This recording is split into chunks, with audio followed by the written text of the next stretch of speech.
Support the Amigos podcast on Patreon or PayPal and receive cool perks and rad swag. Visit our page at everythingamiga.com/support.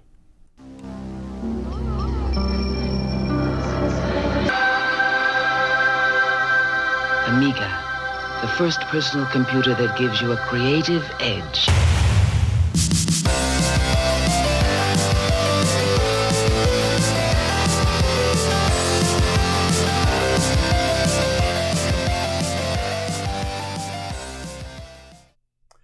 Hi everybody, welcome to Amigos. I'm John. And I'm Aaron. And today we are celebrating the best of 2019. Indeed, sir. 2019 will go down in the annals of history as one of the greatest years of all time. Yes. Boy, I know I had a good time. No, personal life was great. Business life, to the moon. It was all good. No hardware problems, nothing ruined. Everything went smooth as silk. A great year. Listen, if you're just looking back on 2019 in the world of the show, Aaron, what is that? I say you limited that. Good move. Yeah. What would you say was your favorite memory of 2019 on the Amigos? Let me think here for a minute. Well, I'll tell you, we had some good times.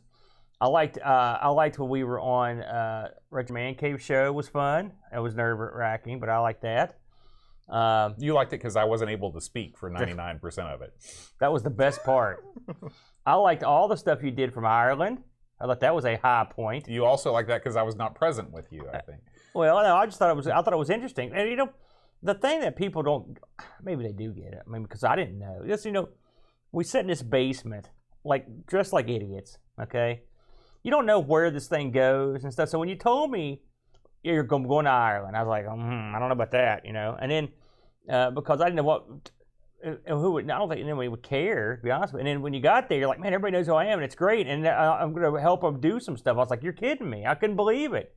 So that was surprising, So I feel like the last year I have gotten some idea of the width and breadth of people that listen to the show. I was shortchanging us a little bit. There's more people than I would have anticipated. So that's nice. So that's kind of fun.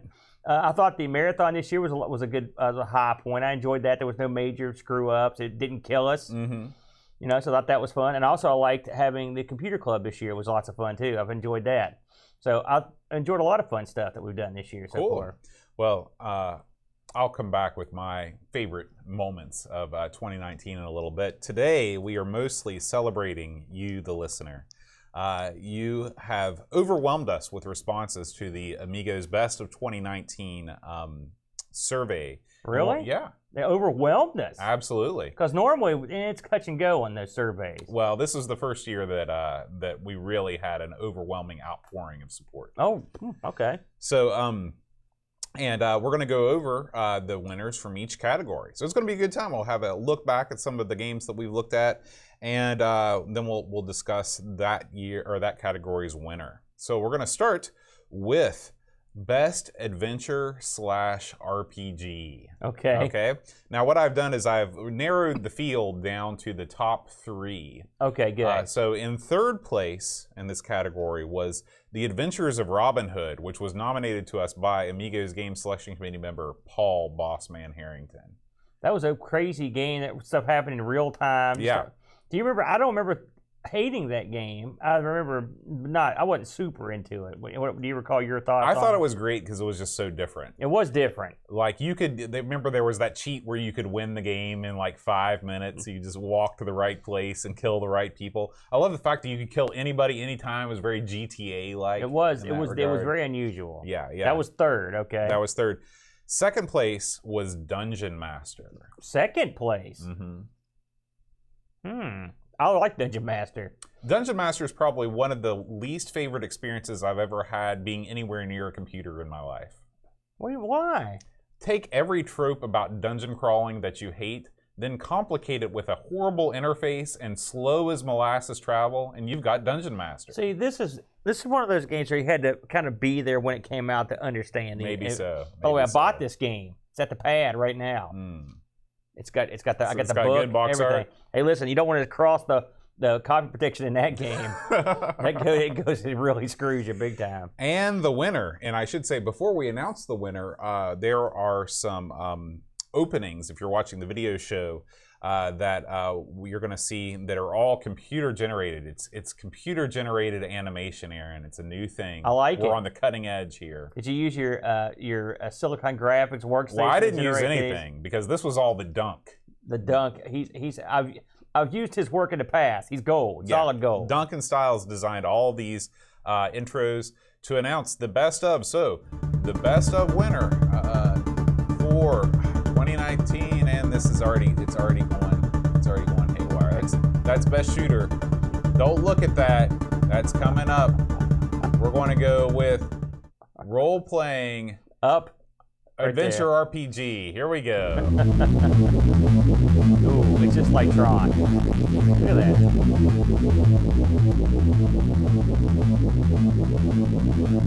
Winner is Beneath a Steel Sky. Well, yeah. Now, Dungeon Master was suggested to us by Adam Bradley, and Beneath the Steel Sky was Mr. Pixels at Dawn. Aaron, you hated this game, didn't you? No, I didn't hate it. I played it. Actually, this one I gave quite a bit of time to. I like the world. You know, it was a tough game. That's one thing I didn't like about it. It's really tough. It's a very pretty game. Mm-hmm. You've got no second chances. They'll shoot you in this game. Yeah. I mean, and some of the stuff. I remember there's some stuff in it that's timing based. I'm not too keen on that. Yeah. You know. Yeah. But what do you recall your thoughts on this one, Bo? I'm not a big fan of post-apocalyptic settings. They're kind of a drag. I thought that does it depress you? It does. It depresses me. I like my games to be bright and happy, like me. Yeah. I thought that the game itself was beautiful, though. I mean, I thought that the art was fantastic. I really, and maybe this is sort of a petty thing, but I couldn't get over the random capitalization of various words. I knew they did that to try and be more like a comic book, but in my mind, I would just hear just random shouting. You said to go down to. I mean, nobody talks like that. Why did they write the game like that? I like that. That's a nitpick right there. It is a nitpick, but it's You're not one of those punctuation jerks, are you? Oh, I'm the jerkiest of the punctuation jerks. Boy, I bet you hate reading my posts. They're all over the map. Listen, I gave up long ago. So anyway, that is the winner of the best adventure role-playing game for 2019 we covered on Amigos. That sort of surprises me, to be honest with you. Yeah. Now, to sort of break things up a little bit in between the categories, I've recorded some people's best Amigos moments and also predictions for the new year. Okay. So as part of the survey, you could enter your favorite Amigos predictions and also your Amigos moments of the year. Unfortunately, I've left my turban in the other room, so I won't be able to. The turban doesn't go well with the tux. To don that this year. You will have to wait till next year, but we're going to start with some favorite Amigos moments. Unfortunately, most people did not write their names beside these, so if this was you, then it's because they're going to badmouth us. We're going to see. So somebody just wrote 4D sports boxing. That was their favorite Amigos moment. That's an interesting choice. Yeah, I don't know. Someone wrote, "Y'all forgot my name on air and squirmed trying to figure it out." That's the guy that from the show. So you forgot him again. Pixel Gaiden. Casey. Right? No. Cassidy? No. You're on your own. You don't remember. I do. I listen to Pixel Gaiden every week. Hoffman. It's Casey, right? It's like Casey. What else could it be? Listen, man, if you don't say it right now, I'm not saying nothing. We'll know. I'm not saying nothing. Not saying nothing. We know who wrote that one. You're so hilarious. Every time you talk about that Tenmark guy, he's awesome. I don't know who wrote that. That's wow. The plug. Amigathon raising lots of money. That was a surprise, wasn't it? It wasn't a surprise. Not that much money. Amigathon raises lots of money every year. That was a lot of money. It was a lot of money. That was half as long. I was not surprised at all. Our community is the best. I like any moment wherein Boat makes a silly joke or obscure reference and Aaron steamrolls right past it. I do a lot of steamrolling. Yeah. I got no choice. I don't know what's happening half the time. All right. And here are some predictions for next year, Aaron. All right. Now, we don't have names for these either? Nope. Okay. 5D sports boxing. It's been 20 years. It's time. Do we have any idea what the 5th dimension would be? Space. Is that okay? No, I think that's the 4th dimension, isn't it? I don't know. We never quite figured that out, did we? No. It's like distance, depth, deception, and darkness. This is not a show that's built on like any sort of physics. Yeah, that's not us. There will be no Amiga Mini. Oh, that's a bold prediction. We should talk about that for a minute because I've got that. I've been using the Twitter, and I've got the guys that were talking about the PC Mini on my Twitter. And I keep monitoring the channels, and all they do is post music and crap. There's nothing going on, so I don't think the PC Mini's coming out either. When was the last time you heard anything about that? No, that was something that some guy whipped up in his basement, made a they're video a real about company. it blew up. Nothing happened. They're a real company. I'm disappointed in that. I think the time is right for that too, because PC gaming has taken off this year. I think. Do you think so? Yeah, DOS gaming and stuff. It's a much bigger playfield that's been. It's really blowing up. Name one DOS game that's come out this year. No, I'm not talking about new DOS stuff. I'm talking about people wanting to play building old DOS machines and stuff. There's a lot of that. If you watch YouTube, so there's a lot of videos of people doing that. They were quite popular, Okay. I'm surprised about that one. Here's a prediction that there will be lawsuits.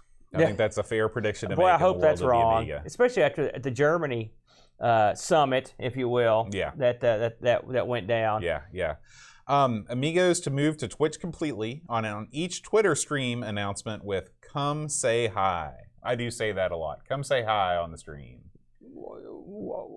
We can't really move there completely. We have moved there almost completely. We've sort of moved there completely already. Hey, listen, YouTube, they're the jerks. Yeah. What are you gonna do? All right, Aaron, it's time for our next category. Our next category is Best Public Domain Game. Okay? This is gonna be.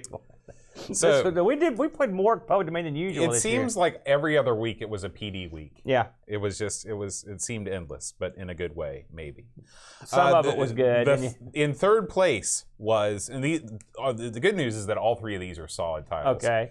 Alien Fish Finger. Oh, now see, I think I picked that for number one. Graham suggested that. That was a great game. Yeah, man, yeah. And the name is so stupid. Yeah, I believe we actually talked to the author of that. Yeah. That was a fantastic game with an awful name. Yeah. Dogfight. Gotcha. Number two. That was a great. I think Alien Fish Finger is more of a game, but Dogfight we played a lot. Yeah, I might have spent more time with Dogfight just because it's so much fun. It's like combat, but it's insane. That game was that you could have had a major league game there as opposed to just a fun diversion. Yeah. And in first place, the number one PD game as voted by you, the viewers.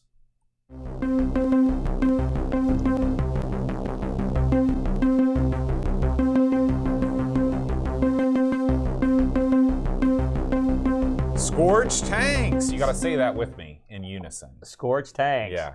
So, Scorched Tanks. This is a game that I was surprised won, to be honest with you. Well, this game has a big following. Yeah. To me, this game was overburdened by too many menus. You pick your loadouts, you pick all these different things. I wanted to get in there and just start blowing stuff out. Give me a default loadout. Plus, it had that sort of Blitz basic feel to the menus that just screams to me of cheapness, kind of like Super Skid Marks has. Wow. Yeah, I'm not killing this game. I've played a ton of these type of games. Of course, probably the most famous of these is Worms. It was sort of the epoch of the evolution of the Scorched Tank type game. Scorched Tank, it didn't Worms pretty much effectively like Hork. Yeah. But I mean, this was not the first of this kind of game either. And these games are a lot of fun, but to me, this had nothing on either Alien Fish Finger or Dogfight. I think this game is actually pretty good, and it's funny. This is the first time I ever played it. Was when we did the show. The amount of weapons and stuff in this is unbelievable. There's a lot. I like the fact that you've got one thing that this does is it changes the geometry when you blow stuff up. I like the fact that your bases can fall when you jump it. I liked a lot of this game. You can see how Worms was sort of the natural progression for him, but I dug it. There are so many weapons that you'd really have to sit around and try to figure out what all they do. And that would take more time than I devoted to it. So I think there's more fun to be had than what we touched on. But I dug it. I like these kind of artillery games. And I'm not surprised at this one because of all the games on the PD list, this is probably the one that's most renowned. Yeah. And it's a fun game. I mean, I'm not going to badmouth it. I thought it was a fun game. I mean, is it refined? No, but it's still pretty fun. Yeah. So yep, I give that one thumbs up. I like that game. The way I see it is, in a day and age where you can play anything, why would you play this game over Worms? Versus Dogfight, there's nothing like Dogfight. There's no official release game that's as good as Dogfight. There's nothing like Alien Fishfinger, period. It's totally unique. Well, this game is, this has different stuff that Worms doesn't have. It's got some, it's a different sort of game because Worms has mobility that this doesn't have. Right. And so you get that changes the game dynamic as to what you're doing. So I can understand why people play this game still, and it's fun. I like it. It's a good party game. It's somewhat begrudgingly that I hand the award to Scorched. I think you're being too tough on it. You're being too hard. It's a good game. It's a shame that we don't have real trophies that we can award to the box. Who do we hand them to them? Do we just slide them in front of the box? Just have a can there, gesture, yeah. and you can just kind of plop it in. There you go. And then next year, we just get them out. Okay, so now we have some more favorite Amigos moments. All right. Okay. So the Thanks for Giving Marathon. Which was, I guess that sort of counts. Since you were both there. Why would it not count? It is. That was more of a. What's the A and ARG stand for? No one knows. Right. No one knows. Who gave that show that name anyway? That's such an awful name.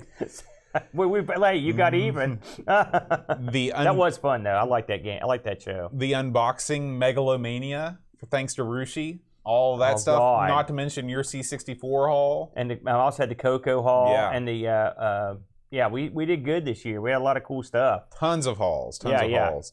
You got it, Duncan. And who can forget Boats the Fresh Maker? I tried.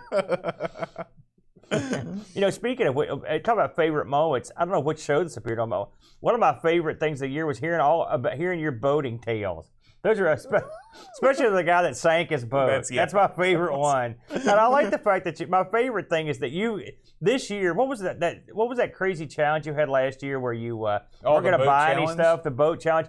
This year, the new challenge was how much stuff can you buy and return? Right. And you were the unquestioned master of doing Absolutely. that. Especially the rubber boat. The whole story around that boat is one of my favorite all-time stories because it's the fact that you bought this boat and never even opened it and then sent it back. On a whim. You're out of your mind. Yes. But now you're a sailor. I am. Are you going to buy a full-fledged sailboat now? No. Come on, if there's one thing this whole operation has taught me, it's that buying a boat would be the end. It would be the end of me. See, those are the kind of wacky adventures that I enjoy. Just the fact that you went boating amuses me. I won my first regatta. Yeah, well, what level of regatta tears were you up against? Like the guy that sank his boat? Well, he was in it. Did he sink it again? No. But yeah, it was a good time. One day I'll bring my trophy on and show everybody. You've got a trophy for this? Does it look like Noah's Ark or something? What's it look like? It looks more like a sailboat. Oh, that's what it is. Another favorite Amigos moment is Alien Breed 3D after I bought a Blizzard 1230-4. I don't know anything about. I know Blizzard is like an accelerator card. That's right? true. So a Blizzard 1230. So one of his favorite moments is when he played that game after getting the Blizzard. Yeah. Good for him. Very good. The continued friendship and camaraderie on the Discord. Oh, yeah. We've had a good time with the Discord this year. Yeah. Have we had the Discord all year? We've had the Discord since, I think, the beginning of last year. I think it came to fruition. I couldn't remember when it started. 2018. Yeah, Discord's been great. I've had a lot of fun on there. It's so much more easy to navigate than Twitter. Twitter perpetually. I wanted to tag you in something last night. I just sat there staring at it, wondering what to do. I was like, I know I can figure this out. I don't know if I got it right or not. I'm not sure. Who knows? All right, we've got some more predictions, Aaron. All right. It says Aaron to dye his beard rainbow-colored stripes like the Amiga the checkmark, or the ZX Spectrum logo. That could happen. You have trimmed your beard recently. No. It doesn't seem to be as long never, as it never. normally No, it just falls out occasionally. Oh, okay. Well, it's the same. Close the car door, accidentally get it stuck in a microwave or oven, stuff like that. It happens, You know what I'm talking about. I know Barkbit knows. You see that guy's beard? Oh, Epic. Epic beard. Indeed. Yeah. I think he looks like a front man for like one of those like Norwegian heavy rock bands. I like it. Yeah, me too. I couldn't pull that off. No. Some people look cool with a long beard, like a real stud type. Then there's like doughy idiots that look like fools. Remember when like you me. remember when you got your job and you cut off your beard? I do. Well, you didn't cut it off, but you trimmed it back. Yeah, I do. Why don't you bring that look back? It doesn't matter. None of it matters. There is no look that's going to make any difference. If you combine that with that purple dye that you throw on there every 6 months or so, purple. yeah, That's not purple. That's black. It man. looks purple That's to me. jet black. Okay. That's cool guy black. It's like, how much more black could it be? Are you ragging on my purple colored beard? No. Listen, I was a little bit disappointed. I'll that it come in wasn't here with the purple. rainbow. You know, call me Captain Skittles. I'll be ready. Okay, you should. It says, yes, Rygar. My prediction, or at least my sincere hope, is that the Amigos cover more newish games, especially Rygar and that cool-looking River Raid clone. More new games, please. Yeah, we never played that game. Well, your wish has been granted, anonymous survey contestant, because the first game of 2019, actually, it's not. The first game of 2020 is going to be Rygar. It's going to be Rygar. So, I wonder what the first game of 2019 was. I have no idea either. All right, Aaron, it's time for the next category, the best action platformer game. Okay. Okay, so let's see. In third place was Arabian Nights. All right. Okay, you remember anything about that game? Yeah. It was it's a okay. Pixels at Dawn Yeah, choice. it's okay. Yeah.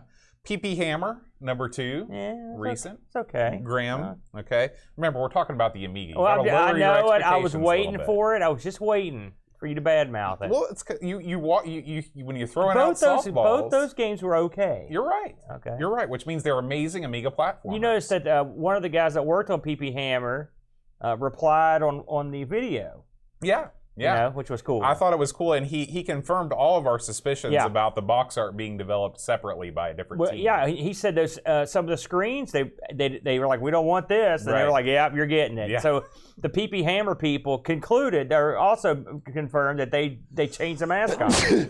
You know, so if you haven't seen that post on the video for PP Hammer, go back and have a look at it, because that was pretty informative, I thought. Yeah. Excuse me. And the winner, best action platformer of 2019, is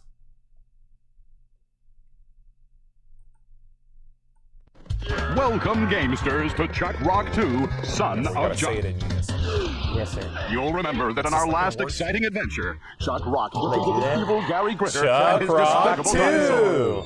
I can't believe it. This is the one I picked. I never thought this would get the one. I never thought this would win. You I'm don't see very his pleased new by father. this. Now, I'm guessing you didn't pick this one, did you? No, I did not choose Chuck Rock 2 as the best. Actually, maybe I did. We didn't really have a ton of great platformers this year.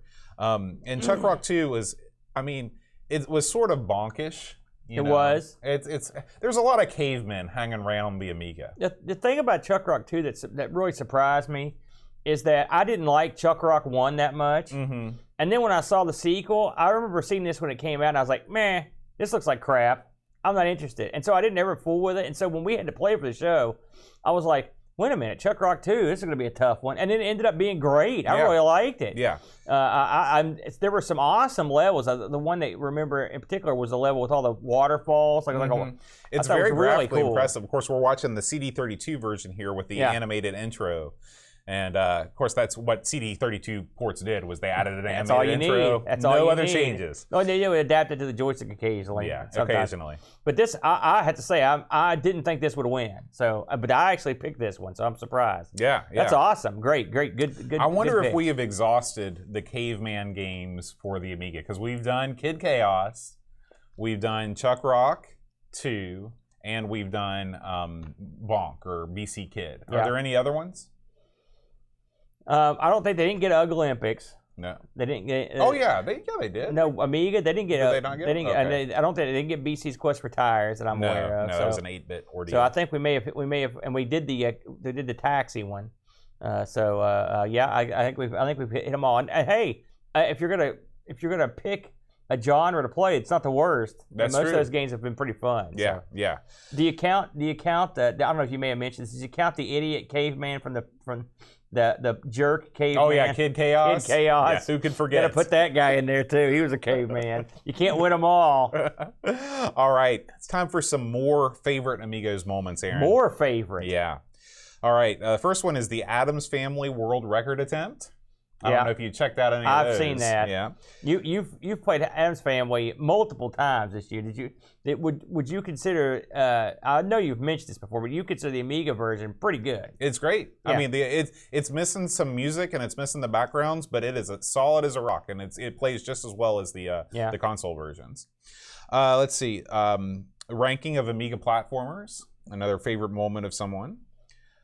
Did you finish? You didn't quite finish that one up, did you? Are you still? Is No, it a work in progress? It's a work in progress. There are still so many more. You have to take a platformers several play. month layoff when you play 2 or 3 of those in a row. So you got to take a break. It's I plan on doing my next series of those on the Amiga 600 proper. Oh, Shazam! Okay, because a lot of those will run on the 600. Yeah. Now this seems like it's. I think he put it in the wrong column because it says a boat cooks a Christmas pudding for Aaron, but then rams it in Aaron's face and yells "Yippee-ki-yay!" So I don't know. That's a prediction. I guess maybe that's a prediction. I hate for that prediction. Next Christmas episode. He's gonna yell more than that if that happens. Here's some more predictions, Aaron. Amigathon will be even more epic next year. What can we possibly do? Do it on tightrope? Balloons. Kickstarter for Repro Wico command control joysticks. You love those sticks. I do. You know, speaking of joysticks and Kickstarters, I have officially, my order for that crazy USB Amiga thing has come. It's on its way. Oh, cool. So I paid for that, and the guy said he's shipped them out. So hopefully the next couple of weeks. Man, that was a quick turnaround time for a Kickstarter. Dude, this was not a Kickstarter. This guy, he had it done. He said, "Hey, does anybody want to buy these?" We said yes, and he shipped them. That's the way you do it. That's awesome. After 25 years of people saying no games ever took advantage of the AGA chipset, a Polish coder will make a game that blows everyone's minds.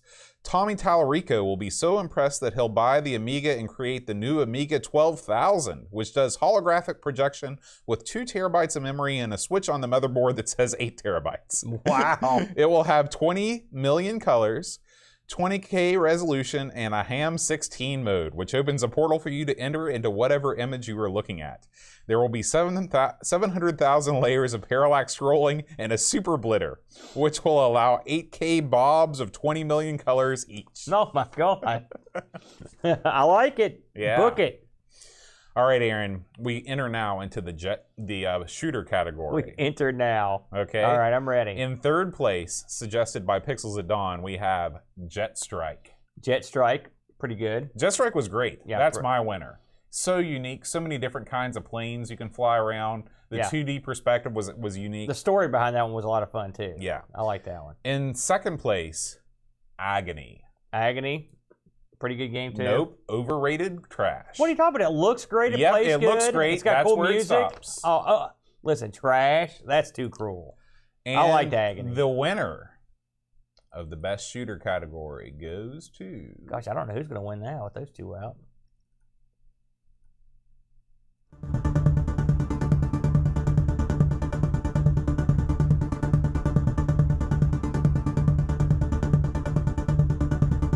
Project X. Well, I don't recall you being a real fan of this one, Boatster. This one, well, this is like it's an R-Type clone. Yeah. Once you accept it as an R-Type clone, as I did later after we got done recording, it was okay. This is really, really hard. It is. It's a very hard game. And this is another one of these games where you get your ship built up and then you die and then you're screwed. I remember when we played this, I was very conflicted about it because some things I really liked and some things I really didn't like. And so I would probably pick, this would not be the one I would have chosen. In fact, it wasn't the one what is your favorite shooter? I believe I picked Jet Strike as well, just because it was so unusual. Really, none of these were like blew my mind, to be honest with you, because I liked Agony as well. I know you didn't like it, but I thought it was a really interesting, different sort of shooter. They replaced the ship with an owl. Well, yeah, that was cool too. And then they made all the enemies not move. That's a lot of it. Facts. The owl and the backgrounds. I mean, it looks awesome. It had awesome. really great box art. It was your typical Psygnosis. It looked great, but the enemies weren't the best. Yeah. I mean, this is a decent game. The special edition was, and they did eventually address the shortcomings, but.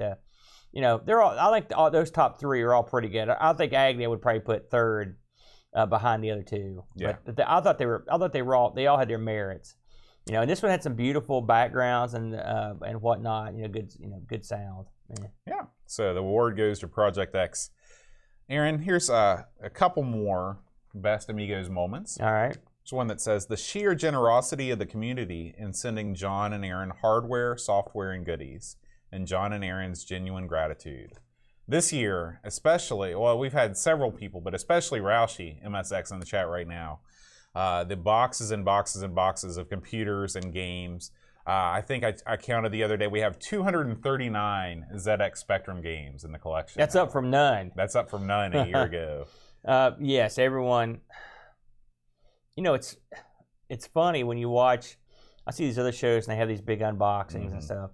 And it's always, to me, it's super nice people do that. I mean, it's unbelievably nice. And I never feel like that I have explained how truly appreciative I am that people do that. Not and just even we've had some stuff repaired, like Jason's repaired something for us, and we appreciate that. And, all the guys that have sent us stuff over the years, all the way back to O'Brien's, all the way to Gary. I mean, we've had tons of stuff. Speaking of which, toss me that postcard over there. All right, there you go. I'm glad you mentioned O'Brien's because he sent us his yearly postcard. He always sends us some festive art from way over there in Norway. Santa Claus snowman with a beard. I love that. Elf nice. dude. Yeah. And he says, "Hi, amigos. Wish you all a Merry Christmas and a Happy New Year. Love your show and looking forward to watch and listen to you in 2020. Amiga rules! Best wishes, Jonas, O'Brien's Retro and Vintage." Jonas, he sort of, he was our first kind of guy that would send us stuff. And, Pix, Dunk, Graham. Tapes. The Slow Norris. Yeah. I mean, and the things I don't want to mention names. I'm never going to leave people out. And we are horrible. I would never try to remember this stuff. But if you've sent us anything or haven't sent us anything at all, but we appreciate it, and we don't take you for granted. No, not at all. We try to get around to everything that got sent. And that's one of the great things about Taze Valley Classic Computer Club. I've got to say that we're going to get to my predictions and my favorite moments in a little bit. But one of my favorite things about this past year has been the club that you invented, the Classic Computer Club. You had the idea, you brought it all together. It started out at the dojo, then it transferred over here to Amigo Studios. I love getting together once a month with all our buddies and just playing tons and tons of classic computer games. It's great, and working on hardware projects. It's always a good time. The one thing that does for us is that we get to try out stuff that we wouldn't normally get to play with. Yeah. And we have a good time. It's always fun to get together with your buddies. I wish we could expand the club. I wish we could have a virtual club where everyone in Discord and all of our buddies could get together. That'd be a lot. Then you'd see some crazy action there. Yeah. Oh yeah. But I feel like we, when you had the idea to broadcast it, and I think people sort of dig some of it sometimes. We have some good times, but it does give you, especially stuff that we've been sent. We try to play this stuff. I know Boat takes it very seriously that when he sends something sent to us, he wants to try to play it at some point. So right. If we haven't gotten to it yet, trust me, it's in the works. The Spectrum stuff may take us a while, yeah. but we're working on it. Well, now that we've got the Div MMC Future, we can fire up those games a lot more quickly than we could before. Yeah. All right, Aaron. Let's see. Here's some more favorite Amigos moments. I thought the frog was an excellent stand-in for the Halloween episode this year. Always wacky. And, of course, Boat's continual idiotic war against AGA. Yeah. Listen, there's nothing idiotic about that war. It's serious business. I'm pretty sure I wrote that. I'm almost certain that's what I put in there. And here's some more predictions. Amiga Mini, it will finally happen. Chris Folds put his name beside it. He wanted everyone to know. I like a man who owns up to it. Listen, it would be easier now to make one of these than ever before. Mm-hmm. So will someone do it? Who knows? But the C64 has taught people a lot of lessons because that thing's sold great. The new C64, the full size one, looks great and has gotten rave reviews. And the joystick's supposed to be solid gold. Right. So you could do that with an Amiga. If it would be no trouble. I did leave one important part out of our Classic Computer Club discussion. It would not be Classic Computer Club without Terry putting in again 5 or 6 solid hours in Burger Time. Yeah, you got that right. She's the Burger Queen. All right. Here's the next prediction. John will buy a vampire for his A1000. Would you consider doing something like that? Never, ever, ever. What if someone said, "Listen, but I'm going to donate you," and don't no one do this? But I'm saying, even if someone donated, you would feel like you were screwing over the classicness of the 1000. Listen, man, if somebody bought a vampire, don't do that. Yeah. But if somebody did, I'd use it. Yeah, I'd use the heck out of it. But in the 1000. If somebody said, "Listen," it made more sense in the 6, right? If somebody said, "I just spent $700 to buy you this piece of equipment," do you think I'd say, "Screw you, buddy"? You might. No. I wanted to see how dedicated you were to keeping that thing pure. But as far as like my plans for the system is to keep it 100% stock. I've been talking to Tenmark. We're sort of a club, me and him. I've got one. Listen, man, you're not part of the club. Aw. I'm just kidding. You're part of the club. We're all part of the club. You, me, Tenmark, and I'm working with him to get a list of games that will run on a stock 1000 together. NTSC version. Yeah. NTSC versions. That's going to be the challenge. Yeah. Okay. And because you say, tons, but it's hard to sort games. It's hard to find those games. And we're going to see if we can put together a little pack of discs that I can run. Because I want to run everything on the real disc. The 600's got the GoTech in it. It's got the ability to put on the WHD. The 1000 is going to be a stock machine for me. I love mine, and as soon as I get a working keyboard, I'm in. I've even got extra goodies on my hard drive stuff that I haven't fooled with yet, so that'll be fun. All right, let's see. The Amiga.com wars will start again. Did you know there were Amiga.com wars? I have heard rumblings of this, but I don't really know exactly what that means, so I hope not. No wars. We don't want any wars. No. It's funny. I did an interview for the Coco Cruise podcast. At first, I thought you said the Coco Cruise. I was on the cruise. Yeah. The Coco Crew did an interview with me. Real nice fellows. And I was talking about how much I wish these little inter-computer wars would end. Mm-hmm. And one of the refreshing things about being on the Coco was that everyone got along.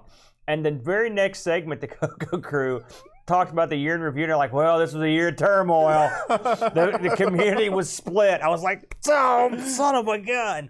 I haven't listened past your segment yet. I don't want to go too off the reservation here, but what was the thing? I can't imagine anything dividing the Coco I don't community. know exactly. No, it was something to do with in the Coco world. These they have elections for presidents and stuff with these like like groups. Coco Fest and stuff. And it's a big deal, And I guess there's been some kind of I don't know enough about it. Listen, it's one of those things. I'm not going to comment. I don't know, but I was just like, son of a gun. Nothing. I went off about that, and it was the very next segment. It's like, the community's splintered. I was like, son of a gun, no, no.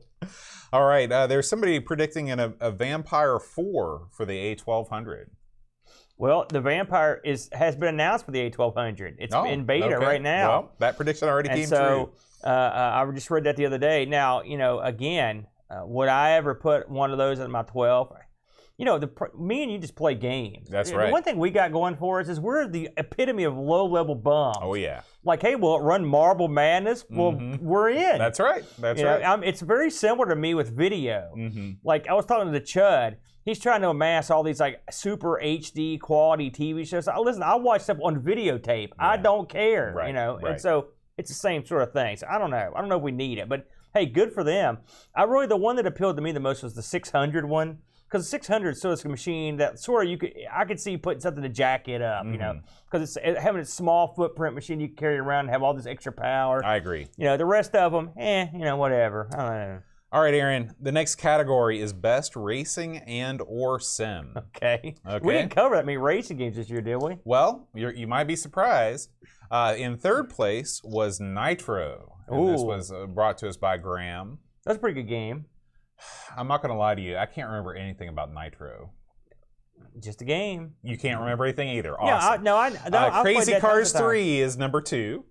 Crazy Cars 3 was a behind-the-back racing game. Another good game. This was another one of these like post-apocalyptic wasteland like race yeah, but it's type basically. thing. I will say, Supercars 4, the PC version, where I talked to the guy that was making it, it was like the fan tribute one. Really good. Yeah, but that's Supercars, not Crazy Cars. Oh, what did you say? My bad. Yeah, Okay. Crazy Cars. Yeah, I'm oh, not yeah. completely I convinced remember you know that what one. Crazy Cars is. No, I remember. And when you said post-apocalyptic, I was like, what's he talking about? Yeah, I got you. And the winner of the Racing-Sim category is... I'm interested to see what... Did you have one real life in this category? Yes, and it's the one that won. There you go. Frontier Elite 2! It's no surprise. That's what I picked. Yeah. It's no surprise that, that Frontier Elite 2 won this category. Such an amazing game. We've got lots more to talk about Frontier Elite 2 a little bit later on in the show. So we'll just kind of leave this here and say congratulations for winning the listener's choice of Frontier Elite 2. I will say this: we did a show ARG a couple weeks ago on BBS games, and we played a game that was eerily similar to this called Trade Wars, which is like the text version of this, and it was fun too. I mean, it's something about traveling around, making deals, right, getting cash, blowing crap up. It's fantastic. I'm down. Yeah, yeah, absolutely. All right, here are some more predictions, Aaron. All right. Okay. Oh no, these are more favorite Amigos moments. Okay. I apologize. Boat trip to Amiga Ireland. Hey, yes, I agree. I like that too. That was I liked your video when you went into the country. It was very pretty. Yeah. The grass looked a different shade of green that I was used to, and then the actual conspicuous absence of meth houses in Ireland. Well, it's not. I mean, it just looked. It looked sort of like my mind had pictured it. You know, you see stuff on TV. It's always nice when things line up like that. And then when you actually got to the venue, because again, I had no idea what you were going into, and so I thought it could be like a small room with like 12 people in it, and then you're there like, I'm Boat, and I'm like, nice to meet you. You know, so it turned out it was very exciting. Yes, you know, yes, I absolutely. really liked it. Listen to this. Somebody likes every time Boat talks AGA. Someone sees. Someone understands. Oh man, no one likes that. That was sarcasm. Someone said all the wackies are their favorite part. You've sort of trademarked that word. It's just like B.A. Baracus. You know what he always said? A pitiful. Right. You're wacky. It's funny. Me and the kid were watching the show earlier, and I said wacky, and he goes, "Stop!" He always tells me, "Stop saying wacky." So I played the wacky song, which I always have queued up and on standby. I love that song. Thanks, Brutal, for making that. I love that. I play it all the time. And finally, every time I hear you sing Kjolbjorn Barman. Yeah, because that's the end of the song. Yeah. Thank God for that. Every time I hear that, I'm elated. I didn't think about it that way, but maybe that's what he meant. That's exactly what he meant, because that meant the pain was over for another week. All right, and here is the next prediction here.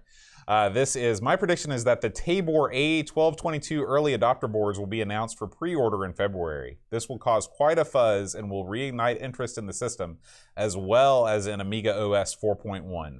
Pre-order boards will arrive in May or June. I predict that I will regret not pre-ordering the Tabor when a lot of others get their boards during spring, summer.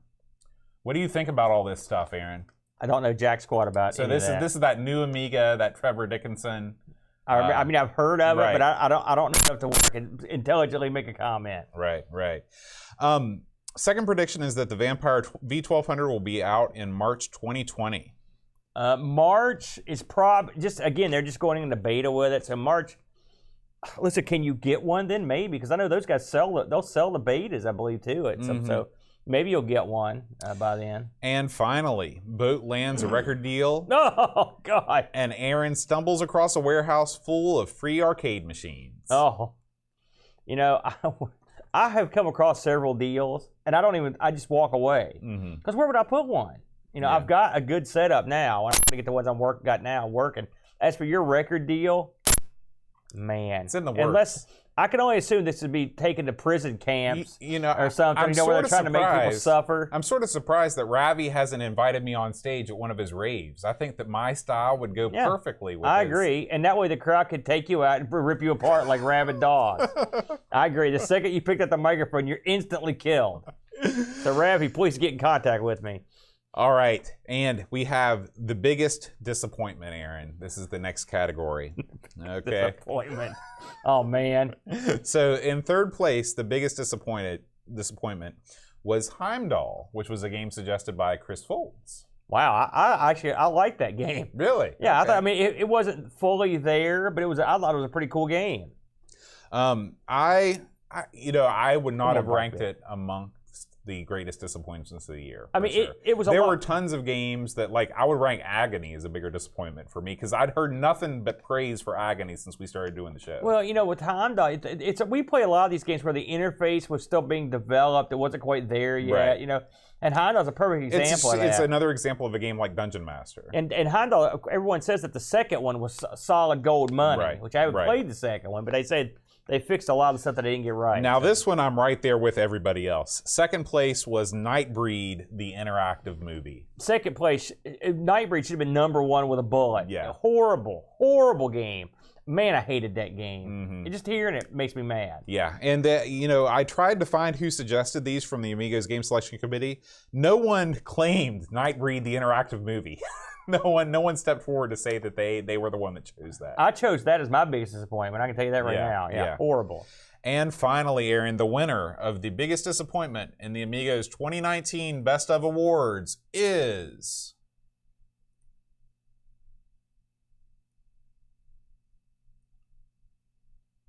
I don't know why we're not getting any audio on this. What you should sing. Da-da-da, 4D Sports Boxing. Wow, I disagree with that wholeheartedly. Yeah, I disagree with that wholeheartedly also. In fact, I sort of liked 4D boxing. I didn't think it was nearly as bad as most of the people watching the show thought it was. I thought it was really cool. I thought it was neat how you could move the camera around. I thought the stick figures gave you an option. If you didn't have a top class Amiga, you could still enjoy the game at something approaching full speed. Boxing's the sweet science. I love every boxing game. Pugilism is great. Yeah. I like this game. I think what disappoints people is when you play this on the PC, for example, and it runs great. Then you play it on here and it runs like molasses. Yeah, but you can't knock... That's like saying Wing Commander's like a disappointment. I mean, it Right. is, but I mean, it's a game that's it's underachieving on a system that wasn't purposely built from the ground up for. Exactly. I liked 4D. Listen, someone out there is going to tell me this is a worse game than say Nightbreed or Severed Heads or No something way. like that. I mean, No come way. on. This game, plus it had digitized Michael Buffer in it, or no, was it Buffer? It was in this one. I can't remember, but it was. I liked a lot of this game. It's just, it's not the best, but it could have been better. They just didn't have the hardware to get it off, or not the knowledge of the system. Right. But hey, these people also voted for Three Stooges as a big game, disappointing game, and clearly that's not true either. So that's the game. That I always contest that category. At least Nightbreed was in the top two, though. That's true. All right, Aaron. What, Rushi? It's time for another little bit of favorite Amigos moments. Okay, this person says the Patreon song at the end. Every one of them. No, Thank no, don't encourage him. But in particular, Stevie Wonder. You are the sunshine of my life. Oh, God. It sounds like somebody ethered Stevie up before that performance. Someone put watching John manhandle his new A1000. I didn't manhandle it. Really, the most painful moment of the year was watching you manhandle the Coco. Hey, that I didn't manhandle. You were beating that thing down. It deserved a beat, and I want to beat it too. All right, and some more predictions, a couple more. There will finally be replacement mainboard schematics available for all Amiga models. What do you think about that? Yeah. I think that's probably likely to be true. It's doable. People are working on that sort of thing all the time. They've already got the 500, I think the 1000 also. Yeah. So. Yeah. Boat's A1000 becomes the most valuable Amiga on the planet. Already done. Wow. Why his? Because I own it. What, you have that kind of pull? Listen, man. So let me get this straight. You've got the most valuable Amiga. You're going to badmouth Mr. Pleasance. You're going to do all this stuff. When did you become a pope of Amiga? When did that happen? I've never badmouthed Mr. Pleasance. You said you were going to ask him what the heck he was thinking with the AGA. You're like, this is crap. I'm just going to ask him what did he know and why didn't he do something to prevent it. He will pummel you if you badmouth. Say anything bad about the AGA. I'll be laughing.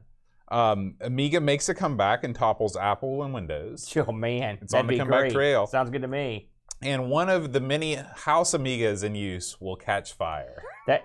Have you any of your stuff caught fire yet? Not since the last time I set an Amiga on fire, last week. No.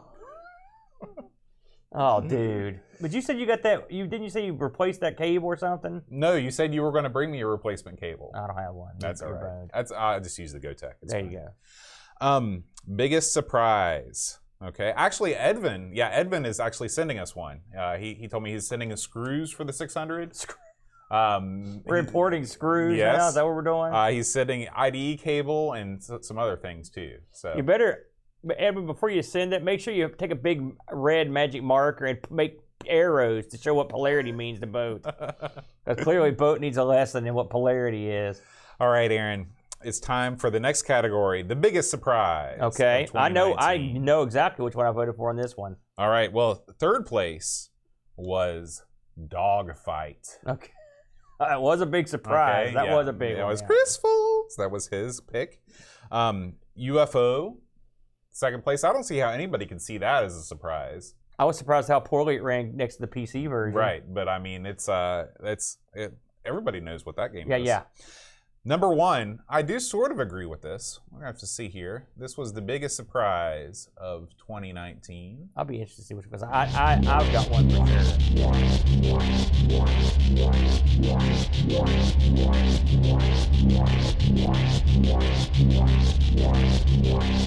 Dogfight. Okay, maybe I did that wrong. Well, what was number one on your list? PP Hammer. PP Hammer. Nice word. So which one actually won? I have no idea. Let's go with Dogfight. All right. Now, we both love this game. Yeah. But that's not what won for me. Not even close. No. What was your biggest surprise? Do you remember? No, it was Dogfight. Do you remember what your biggest surprise Dogfight. was? That was yours? Mine was that covert action game. The was a Tom Clancy game we played where you play the secret agent. Oh, no, wasn't that just called, was it called Covert Action? I think it was. That was a heck of a game. That game came out of nowhere. And trust me, the week we were going to play that, I was like, oh, this is going to be crap. Yeah, that was a heck of a game. I got into that game, man. I really liked Covert Action. Do you remember who, you don't remember who suggested that one, I guess? I don't have it written down. So that would, I mean, listen, I love Dogfight. And it was a huge surprise, and it was a lot of fun. But I mean, it's a very simple game. Covert Action was a real well thought out game with a lot of interesting bits in it and stealth and stuff. I liked it. You know, if I would have thought about it some more, I would have gone with that too. Yeah, that was the one. That was my biggest surprise. Especially because it was a Sid Meier game, and you'd think that there'd be a whole lot more talk about it because of his name. Yeah, I mean, if you'll recall, I did the research. He's like, this wasn't that good, so he's not a big fan of his own game. I agree with him too, but I liked it. Okay. More predictions for next year. All okay, right. 4 new monthly shows. Oh God, who predicted that? Not featuring me. Oh yeah, they're all featuring. No. The Comrades. Okay. Like we're gonna like Russian clone systems. Think about it. That writes itself. Yeah. Amstrad America. Okay. Pieces of Atari 8. That's great. It is great. This guy's a genius. And Fitness. No, I don't know. Out. I don't know. Yeah, that doesn't sound like our bag at all. Fitness. Oh, maybe it's Fitness Devil Bunny. That still doesn't make any sense. Yeah, that sounds hard to me. John's intense love of the A1000 causes him to single-handedly sponsor the rejuvenation work that Amiga Love is doing. Yes. Now that I would put in my system, because Amiga Love is spearheading that, and I keep track of that whenever I can. The Vampire 5 is announced. A full package A1200 style computer. Okay. The Amiga 1000 keyboard adapter is released. Yes, I would like to have that. That'd be great. All the lawsuits are settled. And finally, a sub 100-pound Amiga 500 accelerator will be released. Depending on how fast it would make it, that's something that could happen. Yeah. You know, or if you could integrate a Pi in there or something, you might have something. Well, again, it's all, you know, it goes down that road to like, at what point does it not become a 500 anymore? Anytime you're attaching a Pi to anything, you just might as well just use the Pi. Would you put an accelerator made for the 1000 in your 1000? Did you have any trouble with that? Or maybe something that would give you 2 megs of chip memory. Would you put something like that in there? Okay. It really depends on as I'm going through these games. And if there's a big stack of games that I don't have to do anything to my 1000 to do, no. But if I can't run anything, then yes. Yeah. All right. It's time, Aaron, for the final listener category, Game of the Year 2019. Okay? In third place, Beneath the Steel Sky. All right. In second place, Frontier, Elite Dangerous, or Elite 2. Okay? Second place. In second place. All right. In first place, we have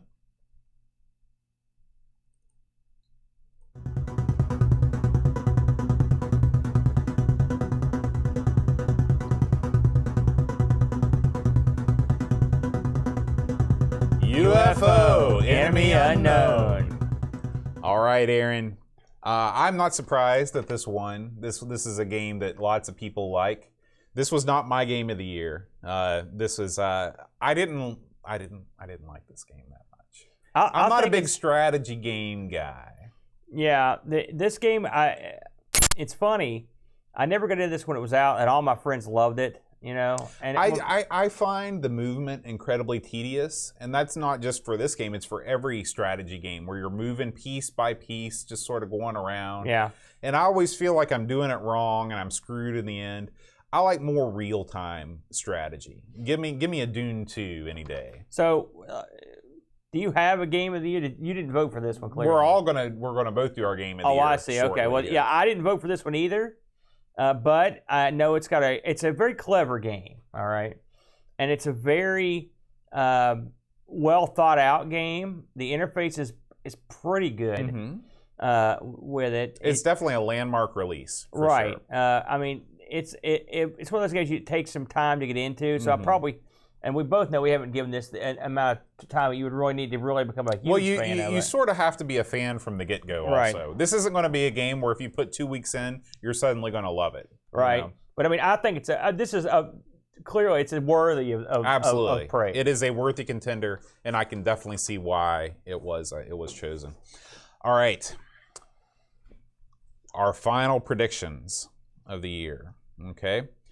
A 2020 Easter egg in Workbench unlocks at the stroke of a new year, showing a poem written by R.J. Michael. It is so beautiful that it brings instant peace to the world. It could happen. When's that supposed to happen? 2020. All right, we'll see. Amiga Forever for the Nintendo Switch with games as in-app purchases. What do you think? That would be an excellent platform to do that sort of thing. You can use the touch screen like a mouse. It has a touch screen, doesn't it? Mm-hmm.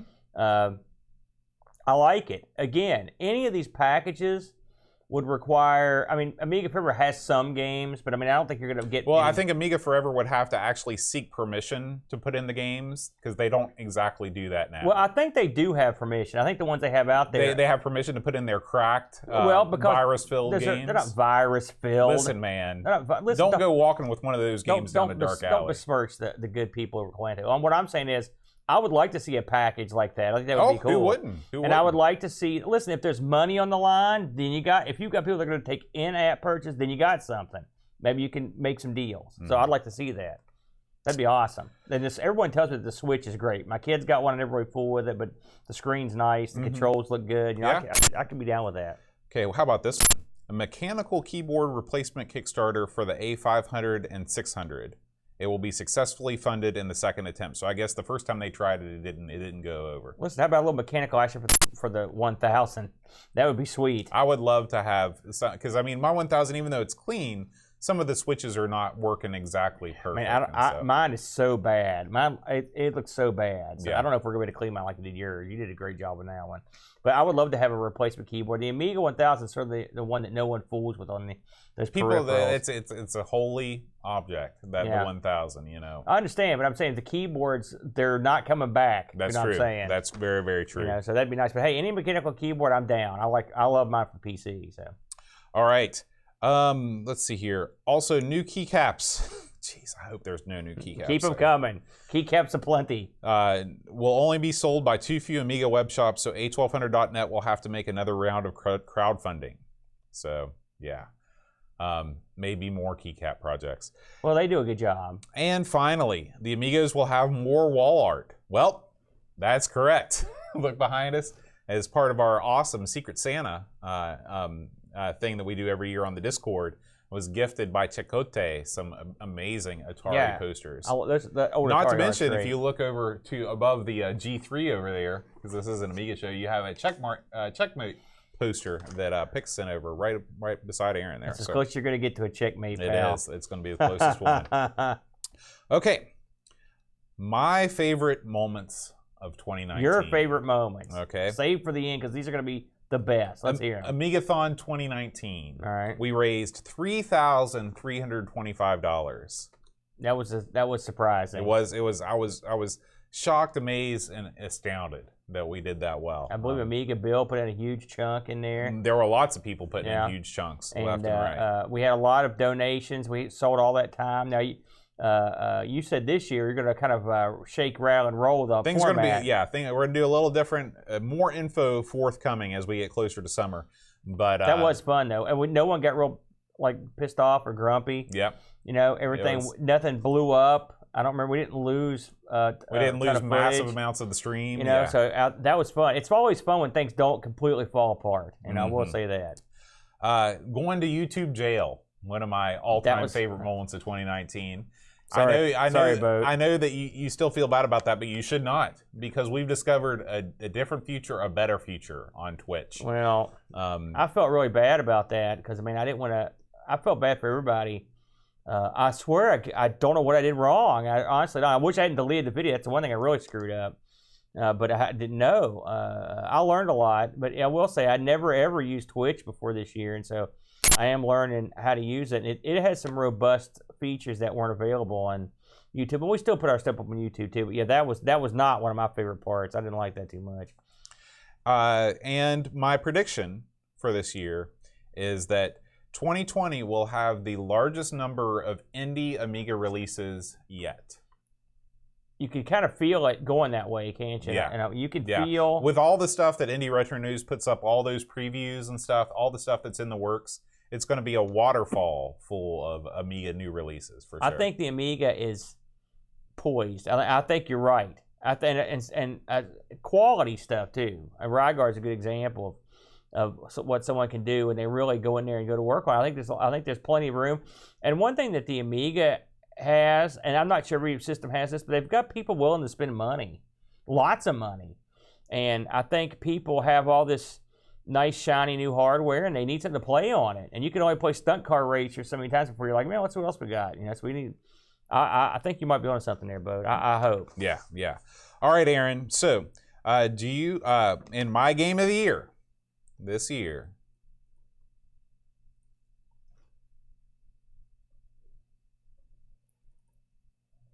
I think I know. And again, we thank Duncan for all of these intros, all the music and everything. They can hear music.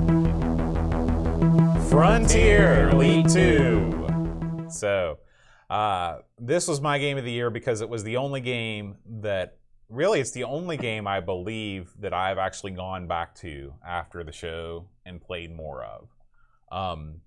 This game, it shocked me for multiple reasons.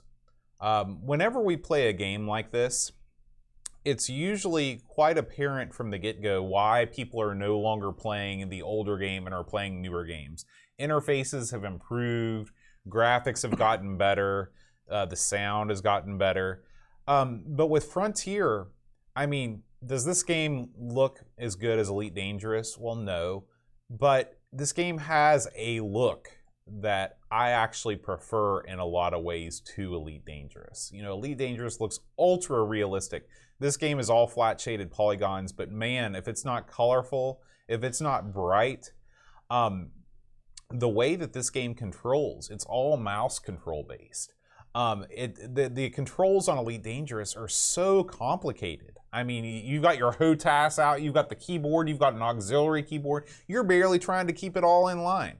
This game, it's all with the mouse. This game has so much personality. The aliens that are at each station all look different. the way that the game is just as big, in the Amiga version as it is in Elite Dangerous. I was shocked at how much I loved this game. It was so good. And, not only is this my top game of 2019, this might be my favorite game that we've ever covered on this show, is in terms of replayability, in terms of the entire package. I can't deny anything you said. It's a tremendous title, and it was no. They're geniuses that put this together. The amount of space it takes up is amazing. What you can do is amazing. Well, before we go on to your game of the year, Aaron, do you have any predictions for 2020? Well, you actually stole my thunder on one. I also see the independent scene growing substantially. I think that, like I said, the time is right for that. Someone mentioned that under $100 accelerators. I think we're going to see several items come out in that area that are going to be available. I see accelerators, memory expansions. I see all that stuff coming down in price. Mm-hmm. I think it's going to be way more affordable to get those things. I hope that's the Something case. else I see happening is I think you're going to see a spike in hardware prices on the Amiga, a much quicker, hastier spike. And I think old computer stuff are going to go nuts. And so if you don't have what you want, I would say get it soon, because the amount of times you're going to find these things at the yard sale or at some junk shop are coming to an end. Absolutely. Those probably are long gone. And if you monitor prices on eBay and stuff, I see a time where these things are going to get ridiculous, because especially I look at this as a lot of the way I look at the Color Computer 3. It's that you've got a lot of, you're going to be able to get an Amiga 500 if you want one. If you want to pay a few bucks. If you want a 1200 or 4000, you're going to be paying top dollar, just like the Coco 3. You're going to be paying top dollar for them. So I think this is going to be a year where hardware prices go way up. So in a weird way, hardware prices go way up, peripheral prices come down. As an owner of hardware, I'm glad that that's the case, because I've already got the balloon payment. It reminds me of when I got in the arcade game stuff. If you didn't get pinball machines when you did, you can't get them anymore because they cost too much money. So I think that's going to be a thing. In terms of the overall scene on the Amiga, I've got a good feeling this year that I didn't have last year. I think maybe that the companies might be able to get together. I think there's enough money out there now to where everyone can get a little piece of the pie. Mm-hmm. So I can see that happening. I want to say that the standalone Amiga did ship. I believe we predicted that last year, which sound like we're geniuses. But I think that's a good sign. I know a lot of people weren't for it, but I think that is going to be your answer to some people who can't afford an old school Amiga or just want something new. The Mr. Core has gotten a lot of work. I mean, it's a substantial core now for the Amiga Mr. Core. I think that's also a viable. I think we need to start lightening up on some of the people that are trying to emulate these things in other ways. Because it's going to be tough to get this stuff. Yeah, I agree. So I think that's something. It's going to be something more viable in the future. But I think it's neat. Really, I think trends continue. Lots of people making hardware. We saw that at the Germany event. There's a lot of interest. I think big conventions like the one in Germany, we're going to see more of those. I predict Ireland's probably going to be probably the biggest it's ever going to be over there this year. So I think it's going to be a pretty exciting year. I'm hoping that the software comes in, and since the hardware's been there for a while, and comes in, and we get a lot of really good releases this year from game-wise, which is all I care about. Yeah, absolutely. All right, Aaron, we're closing out the show with your Game of the Year. Aaron's Game of the Year 2019. I think this will shock anyone. Folks, it's Lionheart, okay? I'm Game of the Year for all the years. It's Frontier Elite 2. As I mentioned, I've been playing the BBS Trade Wars, Mm-hmm. and still hop on there and play turns now and again. And it made perfect sense to me when I was going back and playing this stuff, because I'm doing it in reverse now. I went back to play Trade Wars and after playing Frontier, and they're the same game in a lot of ways, and you can do the same stuff in both. If Frontier had a active universe, like a multiplayer universe, that's the only thing it's really lacking, and it simulates it quite nicely. Right. And I'm assuming the new Frontiers does that. The Frontiers Dangerous, I've not played. Hey, this game is a total package. In fact, I enjoy this game more now than I did when I had my first go around with the Amiga. I have a better understanding of what's going on, and this is the kind of game where you could just sort of have it playing while you're doing other stuff. You ever do that? The thing that I like about this game is that this is sort of, if you look at Reddit, Elite is sort of the ultimate downtime game because you spend so much time flying between stations. You see people that are in virtual reality that have a virtual tablet where they're watching a movie while they're flying around in virtual reality playing Elite Dangerous. That's crazy. Yeah. But I have a hard, to me, when I ever get to that point, I'm like, what am I doing? Why am I playing the game? Well, I've always got 20 things going on at once, and this is a game. Another thing I like about it is I can have it going, and I can go and take care of the kid or go fix a sandwich or whatever. Right. So it's one of those games. I like that, and that's something I enjoy. I like a lot of the simulated social aspects of this, the bulletin boards, stuff like that. I like the randomness of it, the fact that you can do whatever you want. You can feel successful even if you're not really doing that great. You don't have to amass a big army. In some ways, that it's a lot different than Trade Wars in that aspect, where you don't even have to feel like you're building up anything. You just go roaming around. It's neat that we both picked the same game. That's not something you usually do. I don't think. No. Do you have a runner-up in terms of the games you played this year? Which one you would come in second? What would I go back to again? Well, it's tough. I mean, there were tons of games that were probably in that runner-up spot. There were a lot of games that I would like to spend more time with, but there's nothing that really comes to mind. I can just reel off some of the ones that I enjoyed a lot.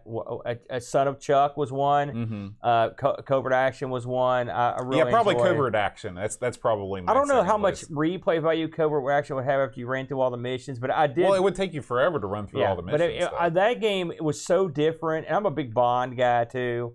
So I thought that was a lot of fun. So we agree again. It's crazy. And I think if given time, okay, I could get into UFO. I think there are things about it that I don't like, and part of that's just because I don't fully understand what I'm doing, and some of it's just little foibles. But I do like the concept of UFO. I like how it's neat how it works. I think I could get into it, so it would be up in there. Something I'd go back to try some more. Alien Fish Finger, I love. Dogfight, I love. PP Hammer was pretty interesting, as far as those go. I thought that was a pretty neat game. So there we had a lot of good games this year. I'm surprised. You know what game you haven't mentioned? Heimdall is another one I thought was good. Of course, Dungeon Master is I've played that one a few times. I find it so funny that you've yet to mention this game because of the way that you sing its praises most of the time. Yeah. Panza Kickboxing. Panza. Not once have you mentioned that this year. Well, here's my problem with Panza, which I love. You finally came around to the fact that it's not that good? No, I didn't. It's great. It's funny you should mention because I toyed around with making that my game of the year, and I didn't do it. And the reason I didn't. You also didn't make it your runner-up game of the year. I didn't. And the reason I didn't do it is Panza is great at what it. It's a lot like Panza and Dogfight are very similar to me. They're great at what they do. But if you compare what they do to a game like Elite or UFO or Heimdall or Dungeon Master, it's like there's so much more to them. Panza is it does one trick great. Well, it's not that it's a mile wide and an inch deep. It's an inch deep and an inch wide. No, I mean, listen, I don't know what you had against Panza. Well, what I had against it. As something to make your own fighters and to simulate a fight, it's a tippity top of the heap. Here's the thing. The fighting part is good. It's everything surrounding it. It's like the static backgrounds. It's the lack of background music. It is the hoo of the referee in my ear over it. You got to get over the background. I got to get. Thing. It's like not every game's going to have that. Here's the thing. That's what made Street Fighter 2 great. Well, It had- you're it had- comparing Panzer to Street Fighter? Yes. Have you ever tried to make your own moves in Street Fighter or customize your own fighter? Why would I need to? Which would you rather have, background music or customizable fighter? Background music? Customizable fighter. Listen, turn on your radio, pal. Music. That's not what I play the games for. I play games for the visceral experience, Oh, man. my God. I want to feast for the eyes and the So ears. you're telling me you'd rather play Street Fighter 2 on the Amiga over Panzer Kickboxing? Now let's not get crazy. Okay. Enough said. Street Fighter 2 on the Amiga also didn't have your background music. your illogical hatred of Panzer, I don't understand. It's By the way, I not- bought that game this year too. I added that to the pile. You got to have Panzer. Awesome. All right, Aaron. It's time. It's time. We've come to the end of the show. Oh. Oh man, you're not clearing the pipes, are you? Last week, we had a bunch of winners for the Patreon Song Challenge. In fact, There were no winners. we had some late entries. There were survivors. I need to pull these up here because I want to make sure and get all of them in here. I don't want to leave How anybody many winners out. do we have? Quite a few. Honestly, I can't believe people can actually get through those singings. Listen, man, I want to run screaming from this room every time you start tuning up the band. I don't read you these messages because I'm a humble man. But every week I get 2 or 3 messages that are just like, I was having such a hard day until you opened up my sonic brain with your words of softness. That's got to be crap. I'm not buying it. Words of softness? Words of That softness. is not what I would identify your voice as. Terry Howard was a winner last week. Pixels at Dawn. Paul Kitching, Ricky DeRocher, Zorglub, and Packbilly. What's that first word before Terry's name? Have yourself a merry little Christmas. Oh, it's an acronym. I thought that was a guy's name, Heimlich. That's what I thought it was, Heimlich. Who knew that was what that meant? Heimlich was in too at the last moment. And Packbilly provides the following information. Have Yourself a Merry Little Christmas was from the MGM musical Meet Me in St. Louis and written by Hugh Martin, not far from where I'm sitting right now. He was vacationing in a cottage here in town that his dad had built when he wrote that one. There were a couple people that pointed out that Have Yourself a Merry Little Christmas was from Meet Me in St. Louis. Do you know the difference between the song featured in the film and the way the song is sung now? No. So, One of them was a rap. Yes, it was actually Judy Garland raps her way through it. Awesome. Underneath Rick James Super Freak. I knew it. She ripped them off too. Everyone's ripping poor old Rick James off. But what I think is the greatest line, she says, like, next year we'll just have to muddle through somehow. You know, it's kind of a sort of like bittersweet thing. They took that out and they put the shining star upon the highest bough. That's what on we the want. end, No one wants to muddle through. That's horrible. That's how I get through life. Muddling? You just muddle through. You're going to muddle through this tune? And also, I can't forget Buttons. Buttons also was was also a winner. Our newest Patreon supporter for the Coco show, or for one of the shows that we do. I don't know what is it. Spin the wheel. Yeah. So anyway, we want to thank our supporters in the special way that we do. If you know the answer to this week's Patreon Song Challenge, please send me an email at john@amigospodcast.com. You know, I wanted to do something special because it's the end of the year, and you know we're a little bit dressed up. So I thought we'd do something a little classier, something a little bit more upmarket. Okay. This is one I did back at the Apollo. That's a strip club down in Huntington.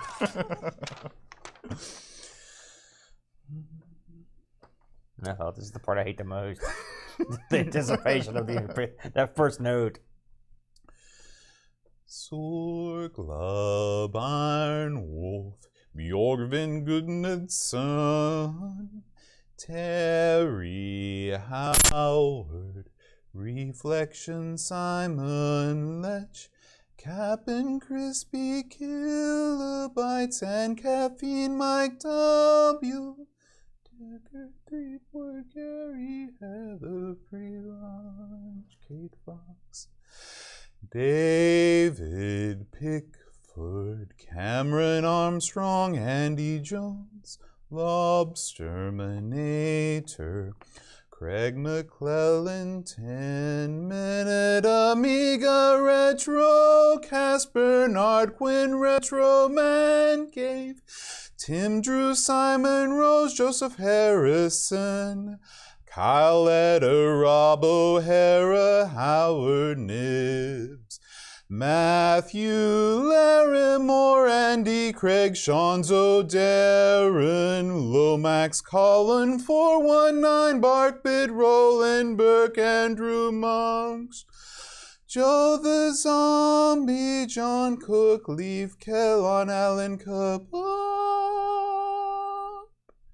Chicote, Level, John Marshall, Matthew Perron, Ricky DeRocha, Creepy Dead Boy, Figgy, CTZ, The Slow Norris, Stefan, Sorgord, Mortensen, Edvin, Helland, Lindo, 75, Christopher Essel, Ravi, Abbott, Chris Foltz, Dreamcatcher, Lauren Giroux, Graham Vebb, Key Lane, Dinson, Adam Battersby, O'Brien's Retro and Vintage, Gary Hucker, C. Brian Jones, Paul Harrington, Duncan Styles, Tapes from the Crypt, Josh Nan, Adam Bradley, Jonas Rulo, THT, Eric Nelson, Kim, Tommy, Humbertstadt, Daniel Bingston, Brutal Barracuda, Darren Coles, Jason Warnes, Pixels at Dawn, and Gilbjorn.